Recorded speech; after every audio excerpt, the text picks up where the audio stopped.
Segundo Enoque, nosso campo magnético está no norte geográfico do Reino Maior, e o primeiro canto é chamado de leste, porque é o primeiro. O segundo, o sul, porque o Altíssimo descerá lá. O terceiro canto é nomeado ocidente, e o quarto canto, o norte, é dividido em 3 partes. A primeira delas é para a habitação dos homens. A segunda contém mares de água, abismos, florestas e rios e escuridão e nuvens. E a terceira parte é o Jardim da Retidão. O vórtice está no centro do reino, ou o que é mais apropriadamente chamado de verdadeiro norte. A imagem de raio-x da Terra no mapa da Lua não exibe esse vórtice, mas, como discutido, ele está presente na segunda imagem do firmamento, na coroa do firmamento. Vemos isso refletido no umbigo do mundo. Pode ser que o Jardim da Retidão ao qual Enoque se refere, e o que também é conhecido como Hiperbórea, esteja localizado exatamente onde Sturgios o plotou, mas essa terra não é o verdadeiro norte ou o vórtice central. Como mencionado anteriormente, há alguma distorção curvilínea presente na imagem composta da face da Lua. Usei meu pequeno mapa colorido aqui estritamente para fins ilustrativos. Não sou um cartógrafo, mas tentei suavizar um pouco dessa distorção. Vamos torcer para que Sturgios trate da distorção. Tanto em minha tentativa rápida, quanto no mapa real da Lua, vemos uma massa de terra bem no centro. Talvez este seja o Jardim da Retidão ao redor do vórtice central, e talvez a referência de Enoque a ele estar localizado no nosso quarto norte seja porque só pode ser acessado a partir desse quarto. Quem sabe? É provável que os controladores colocaram deliberadamente Hiperbórea no arco de os mapas fraudulentos para desviar qualquer pessoa de natureza curiosa e aventureira. Se alguém saísse para encontrar o verdadeiro norte usando esses mapas, falharia. E devido à distinção entre direção magnética e geográfica, encontrar o verdadeiro norte seria uma tarefa monumental, mesmo sem suas decepções. Se alguém realmente quisesse viajar para o centro do nosso maior reino, teria uma tarefa muito difícil e precisaria abandonar completamente a bússola. Se o sul geográfico do nosso campo magnético está aqui com as terras geralmente associadas ao sul, então o vórtice central do Reino Maior cai dentro do nosso norte geográfico, mas não seremos capazes de alcançá-lo com a bússola apontando para o norte. Não está localizado no nosso polo magnético norte. Se você usar uma bússola para viajar para o norte, acabará viajando para cá. Se o Polo Sul é o Círculo Antártico inteiro, então para viajar para o verdadeiro norte, você precisaria ir para o sul. Mas mesmo assim, isso provavelmente falharia.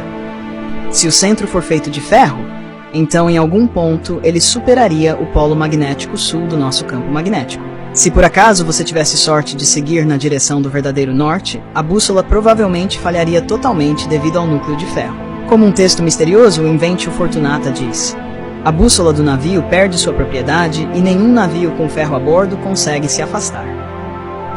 A única maneira de chegar ao verdadeiro norte é pela navegação celestial via Polaris, um conjunto de habilidades que foi geralmente erradicado do conhecimento comum, e eu aposto que esses oceanos estão fortemente guardados.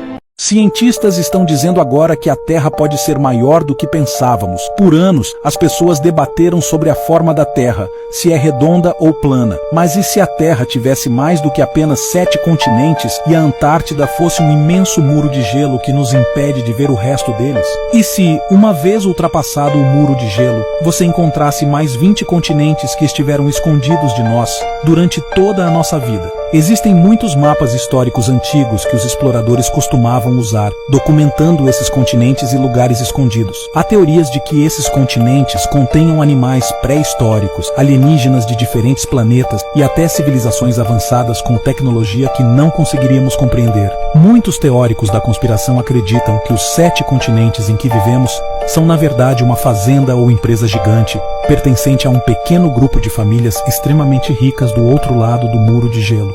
Com todas essas evidências sendo apresentadas, muitas pessoas estão começando a questionar as coisas. O que você acha de tudo isso? Será que há mais lá fora?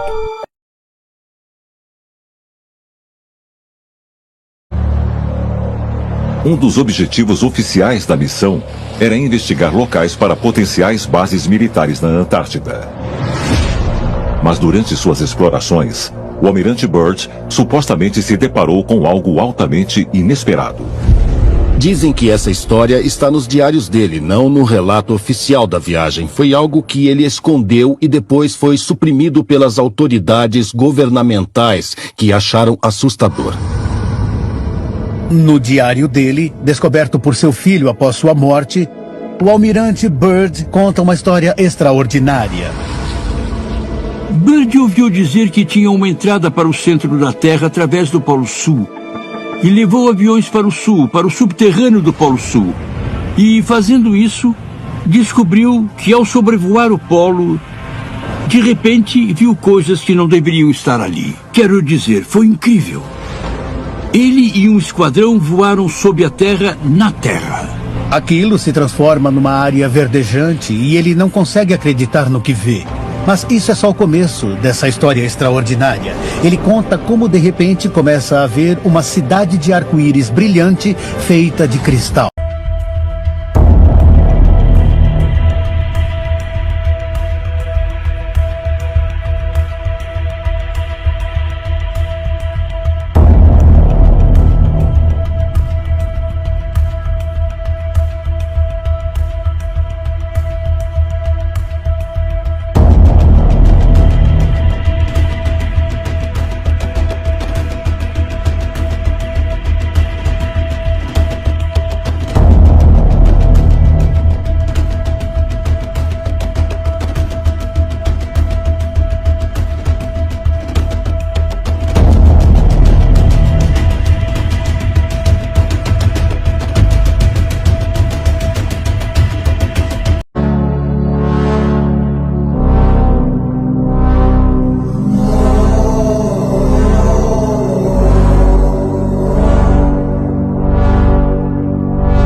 Bom, olha isso. Aqui diz que um viajante de uma estrela distante fugiu de um mundo moribundo buscando uma maneira de estender sua própria vida.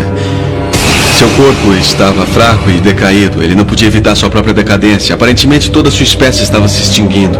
Então ele viajou pelas galáxias procurando uma maneira de enganar a morte. E olha isso aqui. Ele chegou ao mundo rico em vida, onde encontrou uma raça primitiva, humanos. Uma espécie que com todo o seu conhecimento e poder, ele podia manter indefinidamente. Ele percebeu que dentro de um corpo humano ele tinha a chance de uma nova vida. Parece que ele encontrou um jovem. Diz aqui que enquanto os nativos assustados fugiam, a noite se tornou dia. Curioso e sem medo, ele caminhou em direção à luz. Ra o tomou e possuiu seu corpo como um tipo de parasita procurando um hospedeiro. E habitando essa forma humana, ele se proclamou um deus. Ele usou o Stargate para trazer milhares de pessoas para esse planeta, como trabalhadores nas minas, como aquela que vimos. Esse mineral é sem dúvida a pedra fundamental de toda a sua tecnologia. Com isto ele pode manter a vida eterna.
Ilha de Páscoa. Essas cabeças escondem um mistério que confundiu gerações de arqueólogos, cientistas e pesquisadores.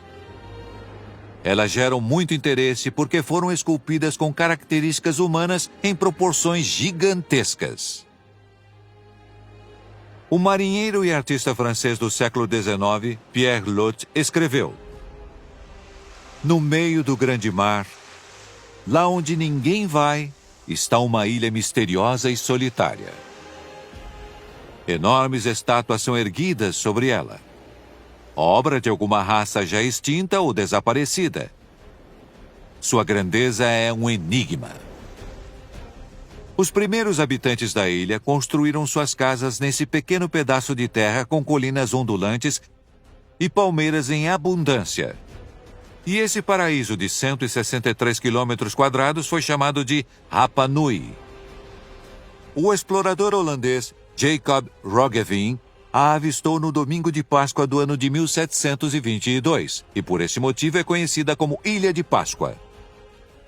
Esse ponto quente vulcânico semelhante ao Havaí está localizado no Oceano Pacífico, no extremo sudeste do Triângulo Polinésio. A ilha foi anexada ao território do Chile no final do século XIX. Quando e por que os nativos deixaram a ilha? Ainda é um mistério. No entanto, nesse local remoto e desabitado, foram deixadas aproximadamente 1000 estátuas. Até recentemente, só conhecíamos seus rostos enormes, chamados de Moai pelo povo Rapa Nui, que deve ter feito as esculturas entre 1100 e 1500 a.C. A Ilha de Páscoa é famosa pelas cabeças e pelas encostas do vulcão Rano Raraku. Agora que os arqueólogos desenterraram seus corpos, é lógico pensar que estávamos vendo apenas a ponta do iceberg. No entanto, a equipe de arqueólogos da Universidade da Califórnia em Los Angeles, que elaborou o projeto para as estátuas na Ilha de Páscoa, teve que passar por vários procedimentos para obter a aprovação para escavar 2 cabeças na ilha para extrair o torso subjacente e a cintura cortada. No total, a equipe documentou e analisou quase 1000 estátuas. Feitas com cinzas vulcânicas solidificadas do Rano Raraku, o povo de Rapa Nui usou apenas ferramentas de basalto para esculpi-las. Algumas medem quase 9 metros e pesam até 80 toneladas. A mais alta tem mais de 10 metros e é chamada de paro. A equipe também descobriu que as costas das estátuas também tinham sido esculpidas.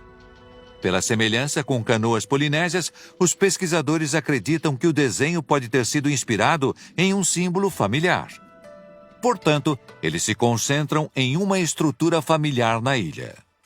Como, obviamente, elas não foram esculpidas nesse lugar, é intrigante saber como foram movidas.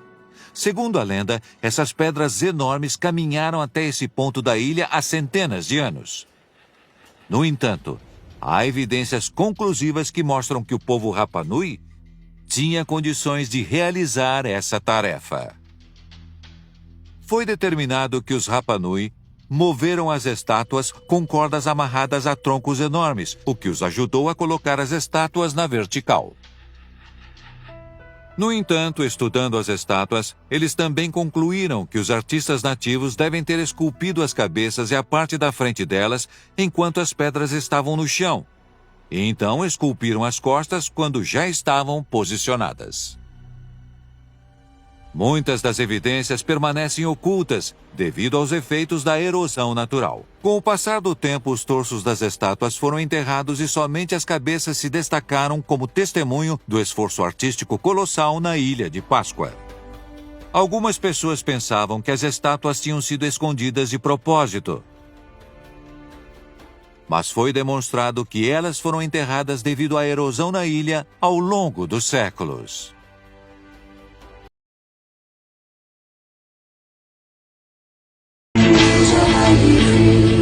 When I shall cease to be, no more I get weak in perfect harmony. When shall I be free? When I shall cease to be, No more like a dream in perfect harmony. And then shall I be free when I shall cease to be. No more like a dream in perfect harmony. And then shall I be free when I shall cease to be. No more like a dream in perfect harmony.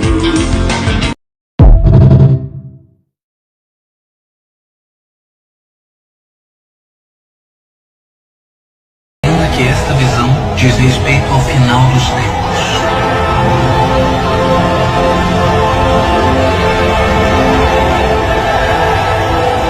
Final dos tempos.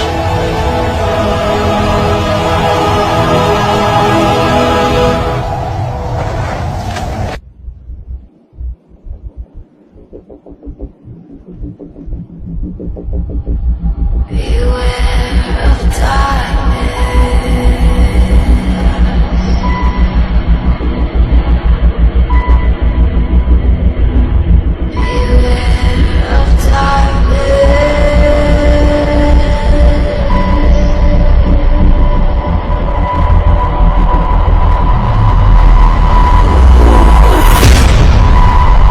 Watch out now, take care, beware the thoughts that linger, winding up inside your head. The hopelessness around you, around you.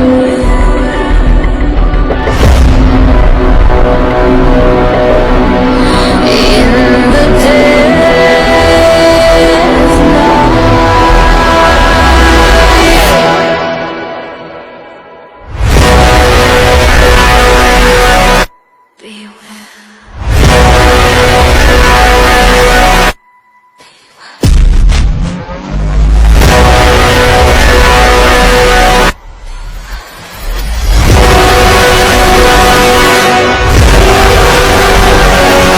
E se tudo o que você acredita sobre a sua vida for uma mentira?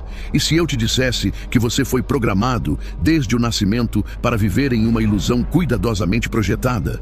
Que o mundo que você vê, os conceitos que você defende e até mesmo a maneira como você se enxerga não passam de uma grande encenação? Calma. Isso não é uma teoria da conspiração. É um fato que os grandes sábios conhecem há milênios. Mas essa verdade foi escondida de você. E o motivo é assustador. Os hindus chamam essa ilusão de Maya, o véu que encobre a realidade. Platão descreveu isso em sua famosa Alegoria da Caverna, onde prisioneiros passam a vida inteira olhando para sombras e acreditando que são reais. Mas agora pare e pense, e se você for um desses prisioneiros? E pior ainda, quem está se beneficiando do seu aprisionamento?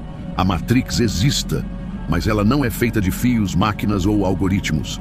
Ela é feita de ideias, de histórias que você aceitou sem questionar, de regras que você segue sem perceber, de um roteiro de vida que foi escrito para você antes mesmo de você nascer. Vá para a escola, tire boas notas, encontre um emprego, pague as contas, trabalhe até se aposentar. E então, espere a morte. Esse é o script. E se você se atrever a sair dele, vão te chamar de louco, irresponsável, sonhador. Enquanto isso, o sistema se alimenta da sua energia, da sua atenção, da sua vida. Mas se você chegou até aqui, se esse segredo dos grandes sábios encontrou você, é porque você está pronto para acordar. Você sente que algo está errado. Você percebe que existe um vazio que nada parece preencher.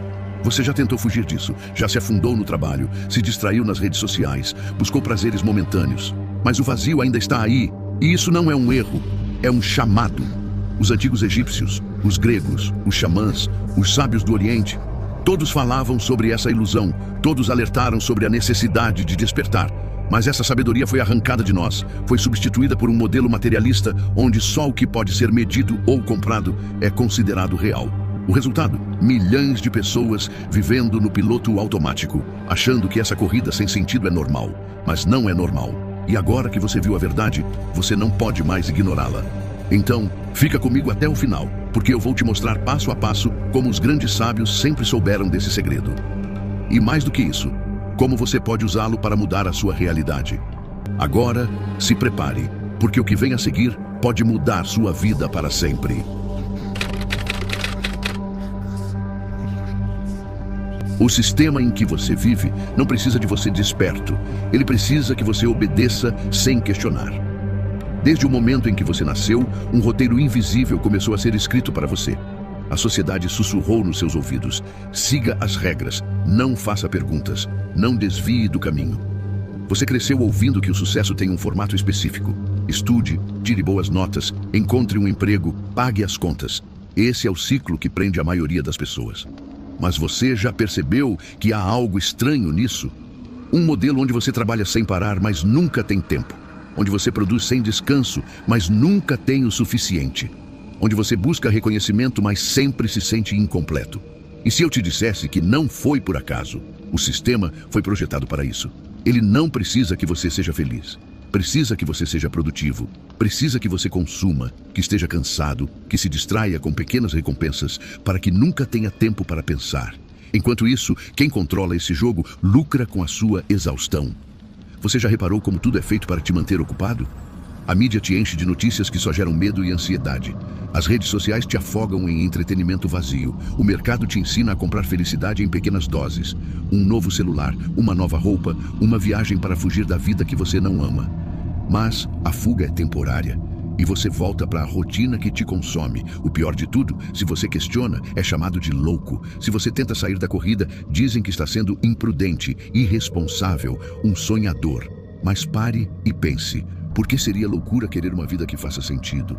Por que seria insano desejar liberdade? Porque o sistema não precisa que você pense, precisa que você funcione. Mas se você está aqui, algo dentro de você já sabe que há algo errado. E essa pequena dúvida pode ser a chave para a sua liberdade. Mas antes de falarmos sobre isso, você sabe o que acontece quando vivemos no piloto automático? Você acorda. O despertador toca. Antes mesmo de sair da cama, suas mãos já buscam o celular. Sem pensar, você rola a tela, assiste vídeos curtos, lê notícias alarmantes, responde mensagens sem importância. E o dia mal começou. Então você levanta apressado, sentindo aquele peso no peito, uma sensação estranha que você já se acostumou a ignorar. Mais um dia começa, igual a todos os outros. Você segue os mesmos passos, repete os mesmos gestos, os mesmos pensamentos, as mesmas preocupações. É como se estivesse preso em um filme que já viu centenas de vezes. Mas a verdade é que você não está vivendo. Está apenas executando um programa. E sabe o mais assustador? Você não questiona. Porque todos ao seu redor estão fazendo o mesmo. As mesmas reclamações sobre o trabalho, as mesmas desculpas sobre o tempo que nunca é suficiente, os mesmos sonhos adiados para um futuro que nunca chega. É como se o mundo estivesse hipnotizado. Mas e se eu te dissesse que essa repetição não é um acidente? E se eu te provasse que esse ciclo não é um erro, mas uma estratégia projetada para te manter preso? Porque quando você vive no piloto automático, você não percebe que está sendo controlado. Mas agora que você viu isso, eu te pergunto: quem se beneficia da sua prisão? A verdade é que você não está preso por correntes. Você está preso por algo muito mais forte. Suas crenças. Desde cedo, te ensinaram que a vida é dura, que dinheiro só vem com sofrimento, que o amor machuca, que felicidade é para poucos. E essas palavras foram marcadas na sua mente como lei. Mesmo que você deseje algo diferente, algo dentro de você sempre te puxa para trás. Porque a sua mente não se preocupa com a sua felicidade. Ela se preocupa com a sua sobrevivência. E tudo o que ela conhece, tudo o que parece familiar, se torna a sua prisão. O pior de tudo é que você nem percebe que está se mantendo preso. A cada vez que um trauma antigo ressurge, você reage da mesma forma. Medo, ansiedade, frustração. As mesmas dores voltam como se fossem programadas. E, na verdade, elas são. Sua mente repete esses padrões como um disco arranhado. E assim, a identidade da vítima nasce. Você passa a se definir pela sua dor, a contar sua história sempre pelo lado do sofrimento. A vida te machucou. As pessoas te traíram. Nada nunca dá certo, mas há um problema nisso. Quando você acredita que é uma vítima, você entrega o seu poder. E adivinhe, é exatamente isso que o sistema quer. Tudo o que te contaram é mentira. E se eu te dissesse que existia uma biblioteca que não só abrigava as verdadeiras origens da humanidade, mas também as tecnologias alternativas do universo? Relatos dizem que até textos dos Atlantes estavam guardados lá. A Biblioteca de Alexandria, o epicentro do conhecimento antigo, desapareceu misteriosamente em uma série de incêndios. Mas esses incêndios não foram acidentes. É aqui que a história fica interessante. Este repositório antigo continha pergaminhos e itens físicos sobre alquimia, misticismo, ciências alternativas e até contato extraterrestre. Arquimedes a chamava de sabedoria dos antigos. Os responsáveis acreditavam que essa informação poderia empoderar a humanidade, desafiar a autoridade dos governantes e minar doutrinas religiosas populares. A biblioteca foi então deliberadamente destruída para reescrever nossos livros de história e se ocultar. Mas tem mais, parte das informações sobreviveu e acredita-se que ajudaram a humanidade a entender conceitos como antigravidade, energia gratuita e até viagem interestelar. Muitos acreditam que os remanescentes estão guardados no Vaticano e que eles usam isso como vantagem para controlar grandes corporações espaciais. Fomos enganados a vida toda. A origem do Brasil está na Bíblia e não foram os portugueses que descobriram o Brasil. Segundo estudiosos, os fenícios, mencionados na Bíblia, foram os primeiros a chegar ao Brasil, muito antes de 1500. Eles eram navegadores habilidosos e há evidências que comprovam isso. Inscrições em fenício foram encontradas na Pedra da Gávea, no Rio de Janeiro, conectando nosso território à história desses grandes exploradores. No terceiro século, foi descoberto que a bandeira fenícia era idêntica à nossa bandeira atual. Isso reforça que a ligação entre o Brasil e os fenícios é muito mais antiga do que imaginávamos. Além disso, Salomão encomendou o ouro de Ofir para construir o templo. Estudos indicam que esse ouro precioso veio das Américas, provavelmente do Brasil. Ou seja, Salomão já conhecia as riquezas do nosso país. E tem mais. O nome Barzilai, amigo do rei Davi, significa brasileiro. Isso mostra como o Brasil está profundamente conectado às histórias bíblicas. Salomão e Davi já conheciam terras distantes e suas riquezas, e o Brasil fazia parte dessa história incrível. Hi, I'm from outer space. I got Milky Way for blood, evolution in my veins. I'm God, I've been far away. I'm illuminated now, make a move, start waves. I've been dreaming about flying for a long time. I had a vision from the birds, they want a cosign. Yeah, artificially intelligent AI. I'm your future, past and present, I'm a fine line. Yeah, I'm a missing link of this illusion. I am not really here, I'm an intrusion. I don't swim or sink, I just float. I don't need gravity, I just need growth. Oh, when I move, it's an earthquake rumble. I won't ever fall, never stumble. And I don't need to be humble. Break down walls like Jericho crumble.